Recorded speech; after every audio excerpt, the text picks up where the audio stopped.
ஜனவரி 10, 2026 அது ஒரு நிசப்தமான சனிக்கிழமை இரவு நேரம் உத்தரப்பிரதேச மாநிலத்தில் இருக்கக்கூடிய ஜான்சி அப்படிங்கிற பகுதியில் ஒரு loader auto rickshaw blue trunk பெட்டியோட வந்துகிட்டு இருக்கு.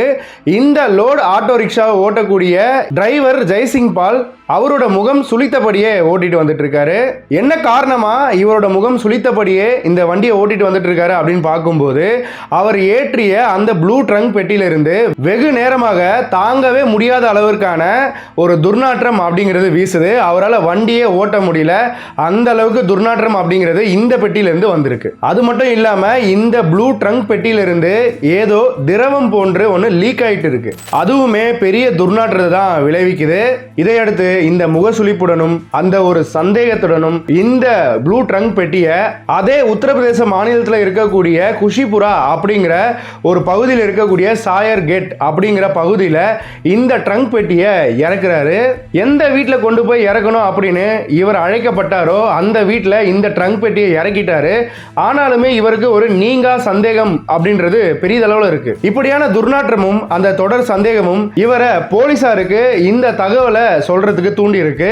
அதே போல அவருமே போலீஸ் கண்ட்ரோல் ரூமுக்கு கூப்பிட்டு இந்த மாதிரி தான் ஒரு ட்ரங்க் பெட்டி ஏத்திட்டு வந்ததாகவும் அதுல ஒரு துர்நாற்றம் அடித்ததாகவும் அதன் மேல சந்தேகமா இருப்பதாகவும் இவரோட புகாரை பதிவு பண்றாரு. ஆனா அப்போ அவருக்கு தெரியாது இவரோட சந்தேகம் ஒரு பெரிய குற்ற சம்பவத்தை வெளியே கொண்டு வர போகுது அப்படிங்கிறது. பின் இந்த ஜெய்சிங் பாலோட அந்த புகாரின்படி போலீசார் இவர் சொன்ன அந்த வீட்டுக்கு வந்து சோதனை பண்றாங்க. அது மட்டும் இல்லாம அந்த ப்ளூ ட்ரங்க் பெட்டியை அந்த வீட்டில் இருந்த கீதா அப்படிங்கிற பெண்மணி கிட்ட சொல்லி இந்த ட்ரங்க் பெட்டியை ஃபோர்ஸ் பண்ணி ஓபன் பண்ண சொல்றாங்க சந்தேகத்தின் அடிப்படையில். அப்படி இந்த பெட்டியை திறந்து பார்த்த போலீசார் மிகப்பெரிய அதிர்ச்சிக்கு மட்டும் இல்லாம பல குழப்பங்களுக்கும் உள்ளானாங்க.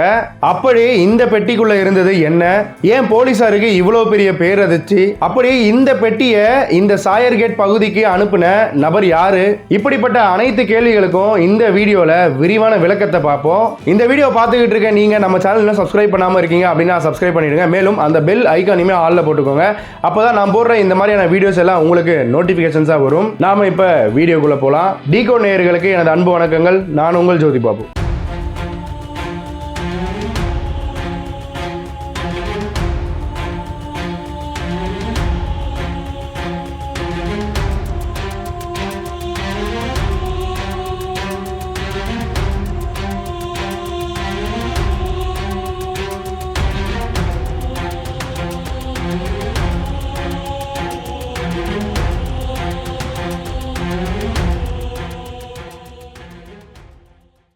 Anchor point design studio. நீங்கள் புதுசாக ஸ்டார்ட் அப் பண்ணியிருக்கீங்க. ஆனால் உங்களுக்கு பெரிய ஏஜென்சி, அதாவது டிஜிட்டல் மார்க்கெட்டிங் ஏஜென்சியை ஹையர் பண்ணி உங்களால் அஃபோர்ட் பண்ண முடியல அப்படிங்கிற பட்சத்தில் நீங்கள் எங்களை மாதிரி ஃப்ரீலான்ஸ் டீம் எடுத்துக்கலாம். எங்ககிட்ட டிஜிட்டல் மார்க்கெட்டிங்க்கு தேவைப்படுற எல்லா சர்வீசஸுமே இருக்குது. ஸோ இந்த சர்வீசஸ் எல்லாமே அஃபோர்டபுள் ப்ரைஸஸில் கொடுத்துக்கிட்டு இருக்கோம். நீங்கள் புதுசாக ஸ்டார்ட் அப்லாம் இருக்கீங்க அப்படின்னா நீங்களுமே இந்த கீழே இருக்க நம்பருக்கு கால் பண்ணலாம். அதே போல் நாங்கள் ஏஜென்சிக்குமே அவுட் சோர்சிங் பண்ணி கொடுத்துக்கிட்டு இருக்கோம். ஸோ நியூவாக ஸ்டார்ட் பண்ண டிஜிட்டல் மார்க்கெட்டிங் ஏஜென்சியாக இருந்தாலும் நீங்கள் எங்களுக்கு கால் பண்ணுங்க. நாங்கள் உங்களுக்கு அஃபோர்டபுள் ப்ரைஸில் கிராஃபிக் டிசைன்ல இருந்து வீடியோ எடிட்டிங்ல இருந்து வெப் டிசைனிங் இது போன்ற எல்லா டிஜிட்டல் மார்க்கெட்டிங் சர்வீசஸும் நாங்கள் அஃபோர்டபுள் ப்ரைஸஸ்ல கொடுத்துக்கிட்டு இருக்கோம். மேலும் விவரங்களுக்கு டிஸ்கிரிப்ஷன்ல எங்களோட டீடைல்ஸ், போர்ட்ஃபோலியோ, அது மட்டும் இல்லாமல் கான்டாக்ட் நம்பரும் கொடுத்துருக்கேன். கண்டிப்பாக கான்டாக்ட் பண்ணுங்க. உங்க பிசினஸ்க்கு தேவைப்படுற சர்வீசஸை அஃபோர்டபுள் ப்ரைஸஸ்ல எடுத்துக்கலாம்.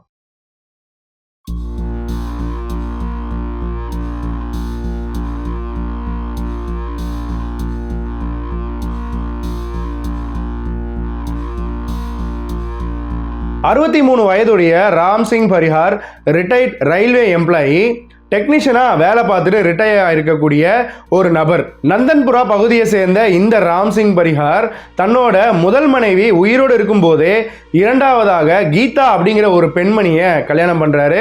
அது மட்டும் இல்லாமல் இவங்களுக்கு நிதின் அப்படிங்கிற 19 வயதுடைய ஒரு மகனும் இருக்கான். இப்படியாக இவங்க இந்த சாயர் கேட் பகுதியில் வாழ்ந்துட்டு வராங்க.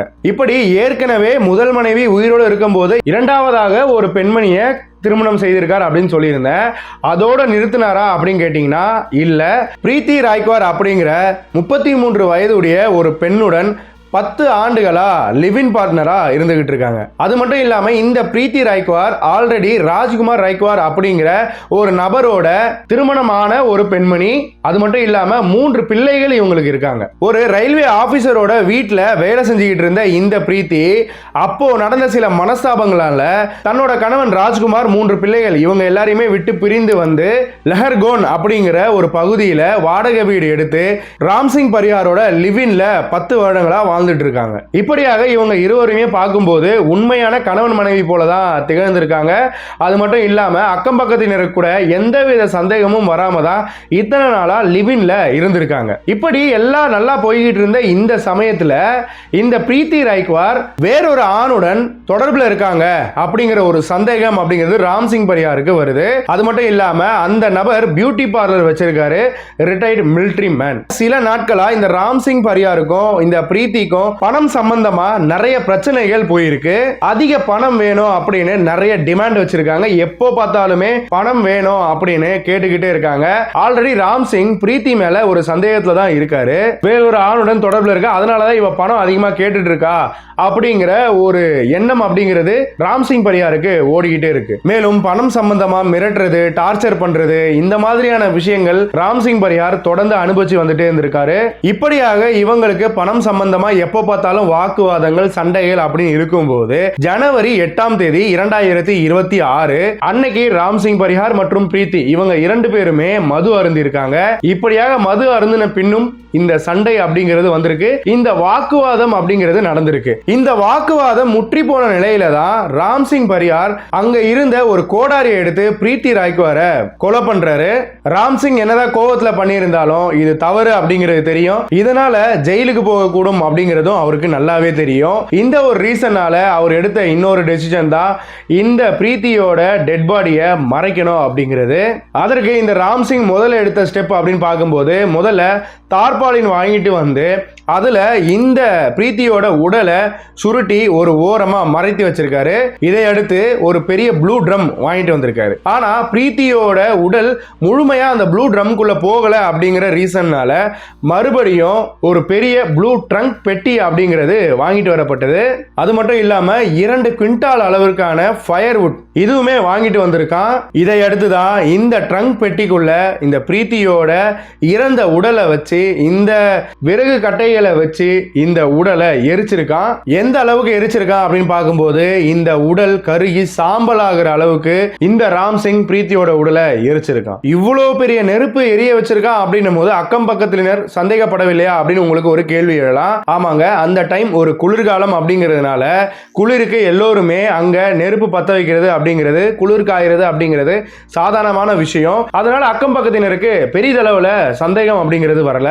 இப்படியாக இந்த உடல் அப்படிங்கிறது முழுவதுமாக எரிந்து விட்டது. இதை அடுத்து எரிந்த அந்த சாம்பலை மூட்டை கட்டி பக்கத்துல இருக்கக்கூடிய ரிவர்ல இந்த சாம்பலை கரைச்சிருக்கான் இந்த ராம்சிங். எதற்காக இந்த மாதிரி பண்ணிக்கிட்டு இருக்கான் அப்படின்னு கேட்கும்போது வேற ஒண்ணுமே இல்லை, இந்த கொலையை மறைக்கணும், இந்த எவிடன்ஸ் யாருக்குமே கிடைக்க கூடாது அப்படிங்கிற ஒரு காரணத்திற்காக தான். ஆனா இப்ப இருக்கக்கூடிய மாடர்ன் ஃபாரன்சிக் டெக்னாலஜில எரிந்த நிலையில் இருக்கக்கூடிய எலும்பு மட்டுமே கிடைச்சாலும் அதுல இருந்து டிஎன்ஏ டெவலப் பண்ணி இறந்தது யார், எப்படி இறந்தாங்க அப்படிங்கிறது வரையும் கண்டுபிடிக்க முடியும் அப்படிங்கிறது இந்த ராம்சிங் பரியாருக்கு பெரிதளவில் தெரியலன்னு நினைக்கிறேன். ரிவர்ல கரைக்கப்பட்ட சாம்பல்கள் போக மீதி எரிந்த நிலையில் இருக்கக்கூடிய பிராக்மெண்ட்ஸ் இருந்திருக்கு.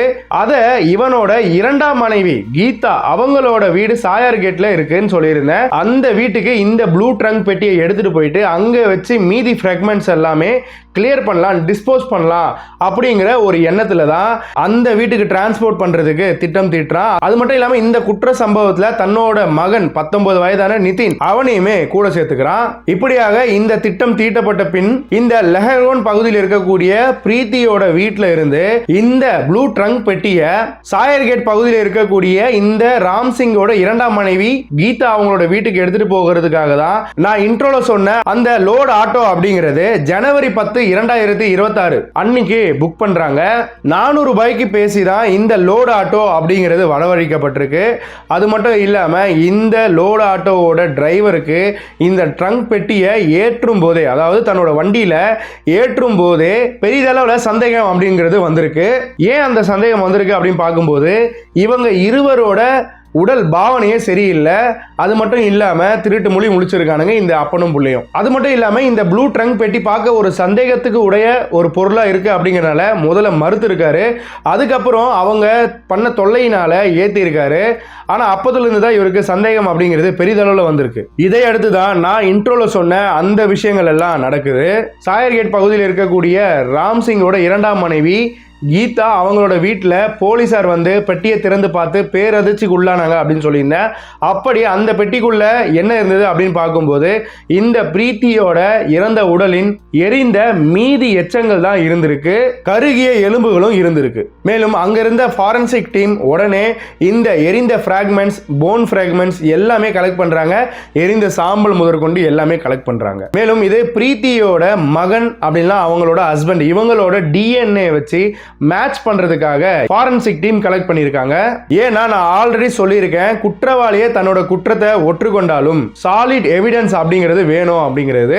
ஸோ அந்த எவிடன்ஸ்க்காக தான் இந்த ஃப்ராக்மெண்ட்ஸ் எல்லாமே கலெக்ட் பண்ணப்பட்டிருக்கு. மேலும் பிரீத்தியோட முதல் கணவரான ராஜ்குமார் ரைக்வார் அவரோட புகாரின் பெயர்ல இந்த ராம்சிங், அவனோட இரண்டாம் மனைவி கீதா, அவங்களோட மகன் 19 வயதான நிதின், இப்படியாக இவங்க 3 பேர் மேலையும் BNS செக்ஷன் 103(1) மர்டர், 238(a) ஆதாரத்தை அழித்தல், செக்ஷன் 61(2)(a) கிரிமினல் கான்ஸ்பிரசி, இப்படிப்பட்ட பிரிவுகள் எல்லாம் வழக்கு பதிவு செய்யப்பட்டது. மேலும் இந்த புகாரை முதல்ல எழுப்பின இந்த லோட் ஆட்டோ டிரைவர் ஜெய்சிங் பால், அவரை SSP பாராட்டி இருக்காரு. அது மட்டும் இல்லாம கமெண்டேஷன் சர்டிபிகேட், 25,000 ரூபாய் சன்மானம், இப்படியாக எல்லாமே வழங்கப்பட்டிருக்கு. இந்த ஜெய்சிங் பாலோட ஒரு சின்ன சந்தேகம் எவ்வளவு பெரிய குற்றத்தை வெளிக்கொண்டு வந்திருக்கு அப்படின்னு பாருங்க.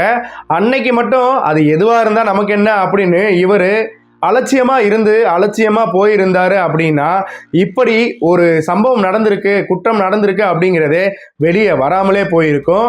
மேலும் ஆரம்ப கட்டத்தில் ராம்சிங் அப்ஸ்காண்ட் ஆனதா சொல்லப்படுது. அதன் பின்னர் தான் ஜான்சி போலீசார் இவங்க 3 பேரையுமே கைது செய்யப்பட்டதா தகவல்கள் பார்க்க முடியுது. இந்த வழக்கை பொறுத்தவரையும் நாம சிந்திக்க வேண்டியது, ஒருவனுக்கு ஒருத்தி அப்படிங்கிற நினைப்பும் கலாச்சாரமும் எப்ப மாற ஆரம்பிச்சதோ அப்போதிலிருந்து தான் இந்த மாதிரியான கொலை குற்றங்கள், கொலை சம்பவங்கள் அப்படிங்கிறது நிறைய நடக்க ஆரம்பிச்சது. கள்ள காதல்கள் பெரிதளவுல வளர ஆரம்பிச்சிருச்சு. இந்த 63 வயதுடைய ராம்சிங் பரிகார் 2 மனைவிகள் பத்தாது அப்படின்னு 3ஆவதா ஒரு பெண்மணியோட லிவின்ல வாழ்ந்துட்டு வந்துட்டு இருக்கான். இப்படி திருமணமே செய்யாம லிவின்ல வாழ்ந்துட்டு வர்றது மட்டும் இல்லாம அந்த பெண் இன்னொரு ஆண் கூட பேசுறா. இவனுக்கு கோபம் வேற வருது. இந்த ராம்சிங் அடுத்தவங்களுக்கு துரோகம் பண்ணும்போது நல்லா இருந்தது, ஆனா அது அவனுக்கு நடக்கும் போது அவனால் தாங்க முடியல. அப்படி இந்த பிரீத்தி வேறொரு ஆணுடன் தொடர்புல இருக்கா, அப்படி இல்லைன்னா அதிகம் பணம் கேட்கிறா அப்படின்னா பிடிக்கல அப்படிங்கிற ஒரு மனப்பான்மைக்கு வந்துட்டா, விட்டு விலகி வந்திருந்தா இன்னைக்கு எந்தவித பிரச்சனையுமே இல்லை. ஒன்று சொல்லிட்டு பிரிஞ்சிருக்கலாம், அப்படி இல்லை அப்படின்னா எதுவுமே தெரிவிக்காமலும் பிரிஞ்சிருக்கலாம். ஏற்கனவே ஒரு கணவன் 3 பிள்ளைகள் அப்படின்னு அவங்கள தவிக்க விட்டு தனியா வந்துட்டு இன்னொருத்தர் கூட வாழ்ந்துட்டு இருக்கிற இந்த பிரீத்தி அட்லீஸ்ட் அந்த ஒரு நபர் கூடயாவது உண்மையா வாழலாம்ல. அதை விட்டுட்டு அந்த நபருக்கு பிடிக்காத இன்னொரு ஆள்கிட்ட பேசும்போது இந்த நபர் சொன்னாரு அப்படின்னா அதை திருத்தி இருக்கலாம். அப்படி இல்லை எனக்கு உங்களை பிடிக்கல, எனக்கு அவரை தான் பிடிச்சிருக்கு அப்படின்னா அந்த கருமத்தையும் சொல்லிட்டு அடுத்த வேலையை பார்த்துருக்கலாம். அப்பவுமே இந்த மாதிரியான பிரச்சனைகள் வந்திருக்காது. ஆனா மறுபடியும் காசு கேட்டு டார்ச்சர் பண்றது, இந்த மாதிரியான இன்னொரு ஆண் கூட பேசி டார்ச்சர் பண்றது இன்னைக்கு அந்த பெண்ணிற்கு ஒரு பெரிய அடியா வந்து விழுந்திருக்கு. இன்னைக்கு அந்த பெண்ணோட உயிரும் போச்சு, இந்த ராம்சிங்கோட வாழ்க்கையும் போச்சு. இப்படியாக இந்த 2 நபர்கள் மட்டுமே பேசி சரியான முடிவை எடுத்திருக்கணும். அப்படி எடுக்காத ஒரு காரணத்தினால இன்னைக்கு 4 பேரோட வாழ்க்கையே புரட்டி போட்டிருக்கு. அதுல ஒரு பெண்மணிக்கு வாழ்க்கையே இல்லை, அவங்க உயிரோட இல்லை, இறந்துமே போயிட்டாங்க. மீதி இருக்கிற 3 பேர், அதுல இந்த ராம்சிங்கோட 19 வயது மகன், அட்லீஸ்ட் அவனாவது சொல்லியிருக்கலாம் இது பெரிய தவறு அப்படின்னா அவனே இன்ஃபர்மேஷன் கொடுத்துருக்கலாம் போலீஸாருக்கு. அதை பண்ணாத ஒரு காரணத்தினாலையும் இந்த தப்புக்கு துணை போன காரணத்தினால அவனோட வாழ்க்கை இப்பதான் அவன் வாழ்க்கையே ஸ்டார்ட் ஆகுது. ஆனா அவனோட வாழ்க்கையும் இப்ப கேள்விக்குறியாயிடுச்சு. இதனாலதான் சொல்றது, எப்பவுமே நீங்க ஒரு முடிவு எடுக்கிறதுக்கு முன்னாடி உங்களை பத்தி மட்டும் யோசிக்காம உங்களை சுத்தி இருக்கிற நபர்களை பற்றியும் யோசிங்க. மேலும் ஒரு விஷயம் அது தவறுன்னு தெரிஞ்சா, மேலும் ஒரு நபர் ஒரு தவறான விஷயம் செய்யறாங்க அப்படின்னா அவங்களுக்கு துணை நிற்கிறத விட்டுட்டு அது தவறு அப்படிங்கிறத அட்வைஸ் பண்ணுங்க. அப்படி கேட்கல அப்படின்னா அந்த தவறுக்கு நீங்க துணை போகாதீங்க. இந்த ராம் சிங்கோட இரண்டாம் மனைவியை பத்தி பார்த்தோம் அப்படின்னா, எப்படிதான் இந்த பெண்மணி இப்படியாக ஒரு விஷயம் அங்க நடக்குது அப்படின்னு தெரிந்தும் எப்படி இவங்க சப்போர்ட் பண்ணாங்க அப்படிங்கிறதே தெரியலங்க. ஃபர்ஸ்ட் ஆஃப் ஆல், இன்னொரு பெண்ணோட ஒரு தொடர்பில் இருக்காரு கணவர் அப்படின்னா எவ்வளோ பெரிய பிரச்சனைகள் வெடிக்கும். ஆனால் இவங்க அந்த பெண்மணியோட தொடர்பில் இருந்து தெரியுமா தெரியலையா அப்படிங்கிற எந்த தகவல்களும் இல்லை. ஆனால் கொலை செய்திருக்கான் அப்படின்னும் போது அவனுக்கு சப்போர்ட் பண்ணுறதுக்கு தன்னோட வீட்டுக்கே அந்த ட்ரங்க் பெட்டியை எடுத்துகிட்டு வர அனுமதிச்சிருக்காங்கன்னா அவங்களெல்லாம் என்ன சொல்கிறது அப்படின்னே தெரியலங்க. மேலும் எல்லா வழக்குகள் போலையுமே இதுலேயும் தான் கண்டிப்பாக ஆயுள் தண்டனைகள் கிடைக்க வாய்ப்புகள் இருக்கு. ஸோ இன்னுமே இதில் தீர்ப்பு அப்படிங்கிறது வரல. கண்டிப்பாக இது போன்ற தவறுகள் செய்யக்கூடிய ஆட்களுக்கு யாருமே அடுத்து செய்யக்கூடாத, செய்ய யோசிக்காத அளவிற்கான தண்டனைகள் வந்தால் மட்டும்தான் இந்த மாதிரியான சம்பவங்கள் அரங்கேறது ரொம்ப கம்மியாகும் அப்படிங்கிறத சொல்லிட்டு இந்த வீடியோவை நான் முடிச்சுக்கிறேன். நம்ம சேனலில் வீடியோ பார்க்குற நிறைய பேர் சப்ஸ்கிரைப் பண்ணுறதில்ல. சப்ஸ்கிரைப் பண்ணிவிட்டு அந்த பெல் ஐக்கானுமே ஆளில் போட்டு பாருங்கள். அப்போ தான் நான் போடுற இந்த மாதிரியான வீடியோஸ் உங்களுக்கு நோட்டிஃபிகேஷன்ஸாக வரும். மேலும் இந்த வழக்கை பற்றின உங்களோட கருத்துக்களை கமெண்ட் பாக்ஸில் ட்ராப் பண்ணுங்கள். நான் எல்லாரோட கமெண்ட்ஸுமே படிக்கிறேன். மேலும் இந்த வீடியோவை உங்கள் ஃப்ரெண்ட்ஸ் அண்ட் ஃபேமிலிஸ்க்கு ஷேர் பண்ணுங்கள். மேலும் பல குற்ற சம்பவங்கள், குற்ற வழக்குகளை இது போல் நம்ம பார்க்க இருக்கிறோம். மற்றும் ஒரு வீடியோவில் சந்திக்கலாம். தொடர்ந்து இணைந்திருங்கள். நான் உங்கள் ஜோதி பாபு. நன்றி.